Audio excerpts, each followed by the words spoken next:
Nunca pensé que una cena tranquila en nuestra terraza acabaría marcando un antes y un después en mi vida. Lo recuerdo con nitidez. Era una de esas noches tibias de finales de septiembre en Salamanca. La ciudad parecía dormida, pero algo invisible se agitaba ya en el aire. Algo que no supe leer a tiempo. Gabriel, mi marido desde hacía más de 2 décadas, cortaba el queso con esa precisión casi mecánica que siempre lo caracterizó. Tenía ese tipo de serenidad que a mí, a veces, me resultaba inquietante. A su derecha, sentado con un vaso de vino medio vacío y la chaqueta desabrochada, estaba Jorge. El eterno amigo. El que siempre estaba. El que fue testigo en nuestra boda. El que celebró con nosotros nuestros aniversarios. El que venía incluso sin ser invitado. ¿Te has mirado alguna vez desde fuera, Marisa?, dijo de pronto Jorge, con una voz impregnada de algo más que vino. ¿Has pensado en lo que has hecho con Gabriel? Me congelé. Lo miré, buscando ironía en sus ojos. No la había. Solo rencor. Gabriel seguía cortando queso. ¿Perdón?, pregunté, intentando mantener la compostura. Lo has apagado, continuó. Antes de ti, él era diferente. Tenía luz. Y ahora es solo una sombra. Una sombra de lo que fue. Sentí como si el aire se volviera espeso. La terraza, que tantos buenos momentos había albergado, se convirtió en un lugar hostil, frío. Miré a Gabriel. Esperaba una palabra, un gesto, algo que pusiera fin a aquella situación absurda. Pero él solo alzó la copa y bebió en silencio. Jorge, estás cruzando un límite, dije, sintiendo el temblor en mi propia voz. No tienes derecho. ¿No? Y tú sí. Tú sí tenías derecho a vaciarlo poco a poco, a convertirlo en este mueble que apenas habla. Lo dijo sin gritar, pero cada palabra era un disparo. Gabriel no se inmutó. Ni una palabra. Ni una mirada hacia mí. Era como si yo no estuviera. Me levanté de la mesa. Los cubiertos chocaron entre sí, rompiendo el silencio tenso. Sentí que mis piernas me llevaban dentro de casa sin que yo pudiera detenerlas. En el pasillo, al cerrar la puerta de cristal, oí una última frase de Jorge. Yo sí lo conocí de verdad, Marisa. Tú solo lo usaste. Subí a nuestro dormitorio. Mis manos temblaban cuando traté de quitarme los pendientes. En el espejo del tocador, mi rostro parecía el de otra mujer. Y por primera vez en mucho tiempo, no supe si conocía realmente al hombre que dormía a mi lado cada noche. Pero lo que más me dolió, lo que aún hoy me quema por dentro, fue ese silencio. El de Gabriel. Ese silencio que decía todo sin decir nada. La puerta del dormitorio se cerró tras de mí con un sonido seco, definitivo. Me senté al borde de la cama y me quedé ahí, inmóvil, escuchando el rumor lejano de la ciudad que entraba por la ventana entreabierta. Desde la terraza no llegaba ya ningún sonido. Ni voces. Ni pasos. Solo ese silencio espeso que parecía arrastrarse por toda la casa. Miré el reloj. Pasaron 20, 30, tal vez 40 minutos antes de que Gabriel subiera. Entró con su paso habitual, medido, sin prisa. Como si nada hubiese ocurrido. ¿Estás bien?, preguntó, mientras se desabrochaba la camisa. Lo miré. Ni una disculpa. Ni una palabra sobre Jorge. Ni una referencia al veneno que se había servido junto al vino en nuestra propia casa. No, dije simplemente. No estoy bien. Gabriel no respondió. Fue al baño, se lavó las manos, se quitó los zapatos. Volvió al dormitorio, se sentó en la cama y tomó su libro. Un gesto tan cotidiano que me pareció cruel. ¿Cómo podía seguir como si todo siguiera igual? ¿No vas a decir nada?, pregunté, intentando que mi voz no se quebrara. Pasaron unos segundos eternos antes de que respondiera. Jorge estaba alterado. Bebió más de la cuenta. ¿Eso es todo lo que vas a decir?, asintió. Página tras página, como si las palabras de Jorge no le hubieran arañado ni un milímetro de piel. Pero a mí me habían atravesado entera. Esa noche no dormí. Gabriel, en cambio, cayó rendido como si el día no le hubiese dejado ninguna herida. En la oscuridad, con el sonido de su respiración acompasada, comencé a recordar. Y cuanto más recordaba, más extraña me parecía mi propia vida. Jorge siempre estuvo cerca. En cumpleaños, en vacaciones, en decisiones importantes. Cuando nos mudamos a esta casa, fue él quien ayudó a pintar las paredes del salón. Cuando nació nuestra hija, que ahora vivía en Madrid, Jorge fue el primero en llegar al hospital. Siempre estaba. Siempre con una sonrisa, una broma a destiempo, una mirada rápida que en su momento no supe interpretar. Me vino a la mente una vez, hace años, en una cena similar, cuando me preguntó si alguna vez había dudado de Gabriel. Lo dijo riendo, con la copa en alto, pero sus ojos no reían. Había algo en ellos, una tensión. Algo que ahora, con el tiempo, tenía un significado nuevo. Y entonces lo supe, lo de anoche no fue una rabieta. No fue una provocación trivial. Fue el desahogo de alguien que llevaba años acumulando algo mucho más oscuro. Miré a Gabriel, dormido. ¿Cuánto sabía él? ¿Cuánto compartía? La habitación que siempre había sido mi refugio, ahora me parecía extraña, como si las paredes hubieran escuchado demasiadas cosas que yo aún desconocía. Y por primera vez me hice una pregunta que nunca antes me había atrevido a formular. ¿Conozco realmente al hombre que duerme junto a mí desde hace 20 años? La mañana siguiente amaneció con una claridad engañosa. El cielo de Salamanca brillaba limpio, como si la ciudad misma quisiera disimular las sombras que se arrastraban bajo su piel. Me vestí sin hablar con Gabriel. Él ya había salido temprano, como siempre, dejando tras de sí la taza vacía en el fregadero y la cama aún tibia. Yo necesitaba aire. Aunque fuera el aire espeso del mercado del barrio. Salí con la lista de compras en el bolso y con el corazón inquieto, como si mi cuerpo supiera algo que mi mente aún no quería aceptar. Mientras cruzaba la calle, vi a don Ramón. Vivía solo en el edificio de enfrente desde que recuerdo. Era de esos hombres que lo ven todo desde su balcón. Saludaba siempre con educación, pero rara vez hablaba más de lo necesario. «Buenos días, doña Marisa», me dijo con su habitual gorra de cuadros y una bolsa del pan en la mano. «Qué bien la veo». «Buenos días, Ramón. Voy al mercado. ¿Usted ya vuelve?» «Sí, sí, uno ya no necesita mucho», respondió con una media sonrisa. Nos quedamos un momento en silencio. Yo estaba a punto de seguir mi camino, cuando su tono cambió. «Perdone que me meta, pero ¿todo bien por casa?» Lo miré, desconcertada. «Sí, ¿por qué lo pregunta?» Ramón bajó un poco la voz y desvió la mirada antes de hablar.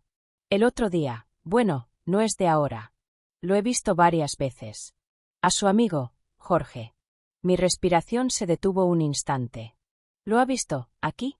«Sí, entrando y saliendo. Varias veces cuando usted no estaba.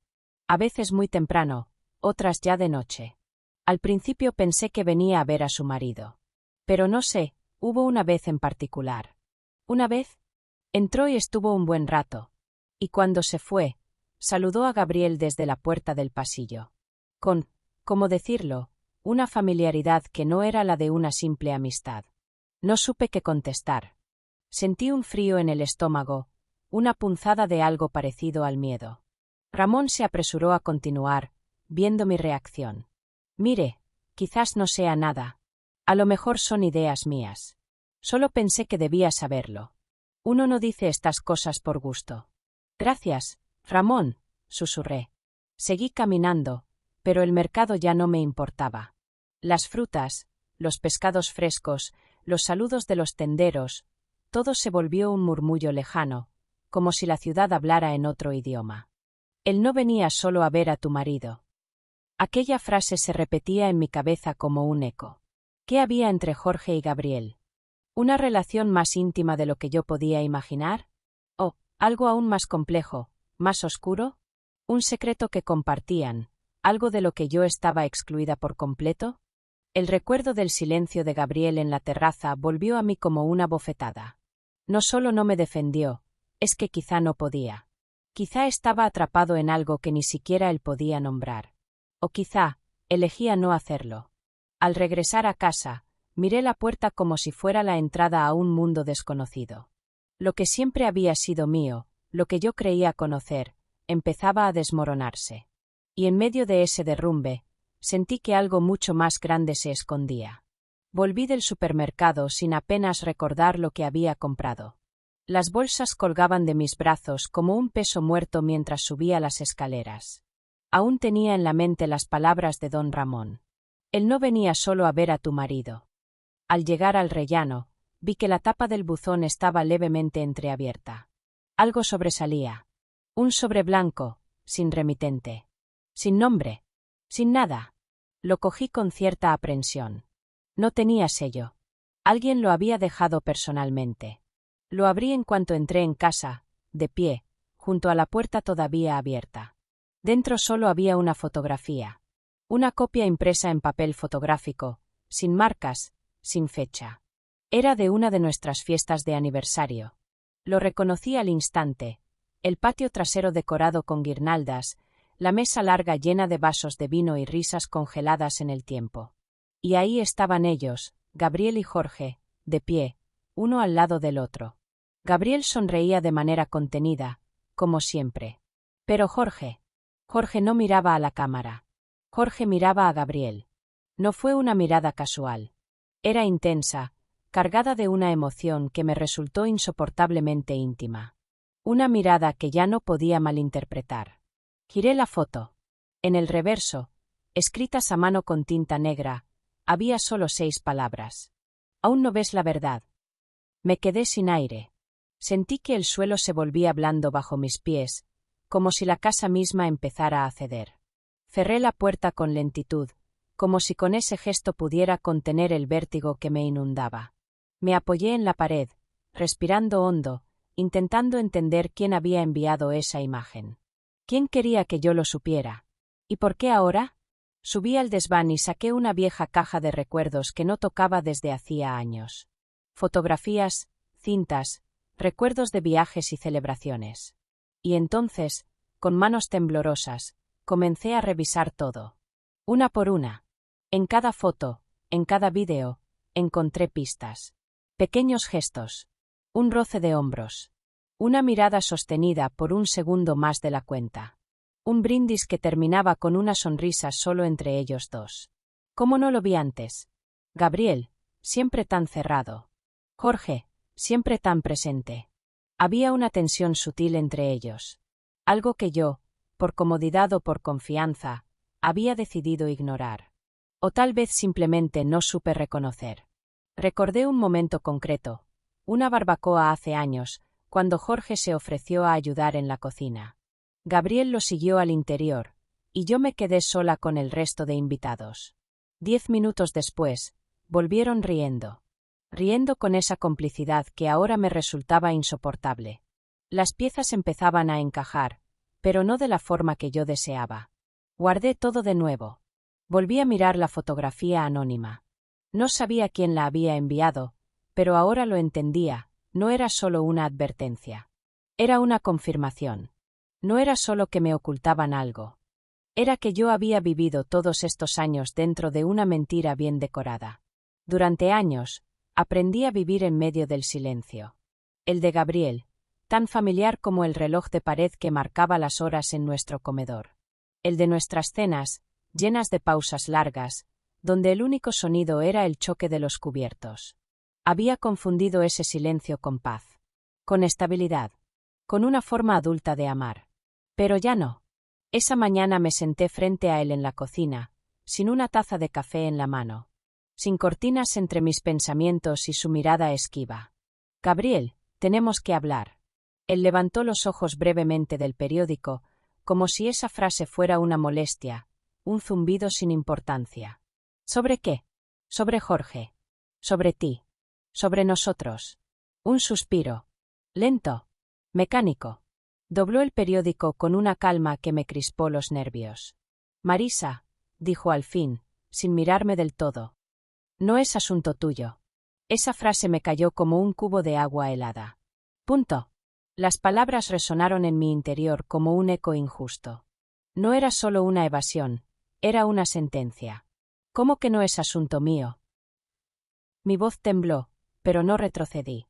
Gabriel se levantó sin responder, cogió las llaves y se fue. Así, sin más. Me quedé allí sentada, con las manos abiertas sobre la mesa, como si esperara que alguien me devolviera algo que ya no existía.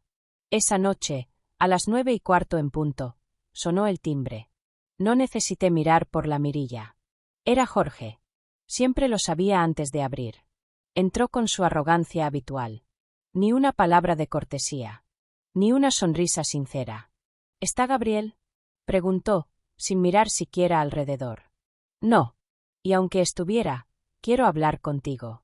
Cerré la puerta tras él, y esta vez fui yo quien sostuvo la mirada. ¿Qué es lo que pasa entre ustedes? Jorge sonrió.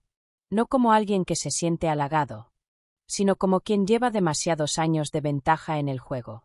Marisa, hay cosas que es mejor no saber. Ya no soy la misma mujer, Jorge. No me trates como si fuera tonta. Se acercó lentamente. Se detuvo frente a mí, demasiado cerca, con ese aire de superioridad que me revolvía el estómago. Lo que hay entre Gabriel y yo no es algo que tú debas entender. Ni controlar. Has sido útil durante mucho tiempo. Has cumplido tu papel. Has sido decorativa. Su mirada se volvió más dura, más gélida. Pero no olvides una cosa. Estás aquí porque lo permitimos. Todavía. Hubo un silencio denso. El mismo silencio que antes me ahogaba, ahora me empujaba a gritar. ¿Eso es una amenaza? Llámalo como quieras. Pero si buscas respuestas, asegúrate de estar lista para escuchar toda la verdad. Y sin más, se fue. Cerró la puerta como si nada hubiera pasado. Me quedé en medio del salón, temblando de rabia y de miedo. Y por primera vez en mi vida, no lloré. No me derrumbé. Porque algo dentro de mí había despertado. Hacía años que no tomaba un tren sola. Me senté junto a la ventana, con una pequeña maleta y el silencio como único equipaje verdadero. Salamanca quedaba atrás, como una herida que aún sangraba. Pero yo necesitaba distancia. Aire. Mi hermana Clara me recibió en la estación de Valladolid, con un abrazo de esos que saben a casa. Siempre había sido mi reflejo invertido, directa, cálida, sin miedo a decir lo que pensaba. Nos habíamos distanciado con el tiempo, más por mi silencio que por su ausencia. La primera noche no hablamos de Gabriel ni de Jorge. Me preparó una sopa caliente, me puso una manta sobre las piernas y simplemente se sentó conmigo. Esa presencia silenciosa, pero verdadera, me hizo más bien que 1000 palabras. A la mañana siguiente, me miró con ojos serenos y me dijo: Marisa, tú siempre has vivido para los demás. ¿Y tú cuándo? Me desarmó. Su frase me dolió como solo lo hace la verdad. Pasamos los días entre paseos, cafés en terrazas tranquilas y risas inesperadas. Me di cuenta de que hacía años que no me reía así, sin miedo, sin mirar de reojo si a Gabriel le molestaba algo. Una tarde, mientras cocinábamos juntas, le conté todo. Las fotos. La carta. El silencio de Gabriel. Las amenazas disfrazadas de Jorge. Clara no se sorprendió. Siempre pensé que ese tal Jorge tenía algo raro, dijo, pelando zanahorias. Y Gabriel, tú lo has aguantado demasiado. Por amor, por miedo, por rutina. Pero por ti. Me quedé callada. Porque no tenía respuesta. Fue allí, en esa cocina modesta y llena de vida, donde entendí que llevaba años desapareciendo. Me había vuelto una sombra al lado de un hombre que no veía más allá de sí mismo. Y de un amigo que solo sabía imponer, manipular y poseer. Me miré en el espejo del pasillo. Tenía arrugas nuevas, sí. Pero también tenía una luz distinta en los ojos. Clara tenía razón, yo ya no era la misma. Cuando volví a Salamanca 3 días después, bajé del tren con la cabeza alta. No tenía miedo. Ni dudas. Ya no regresaba como la mujer que callaba para evitar conflictos. Volvía como alguien que había recuperado su voz. Y no pensaba volver a perderla. Era una tarde sin viento, sin lluvia, sin señales. Salamanca parecía suspendida en un silencio extraño, como si la ciudad entera contuviera la respiración.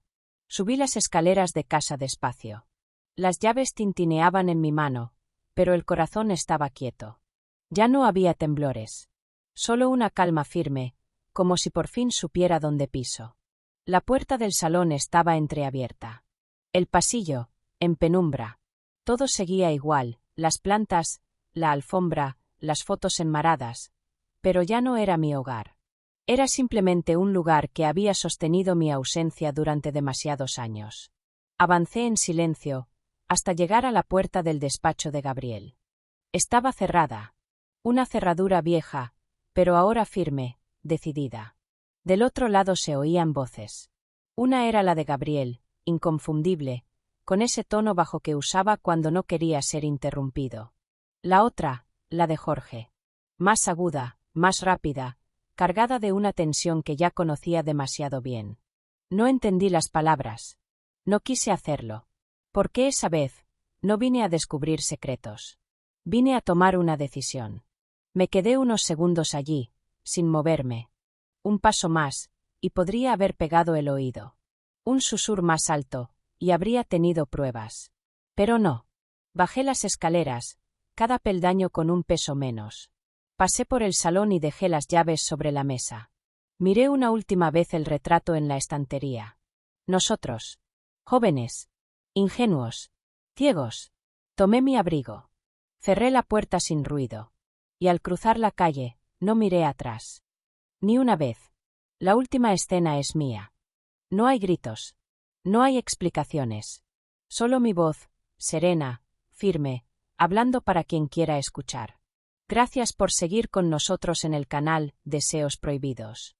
Suscríbete, dale like y no te pierdas nuevas historias apasionantes.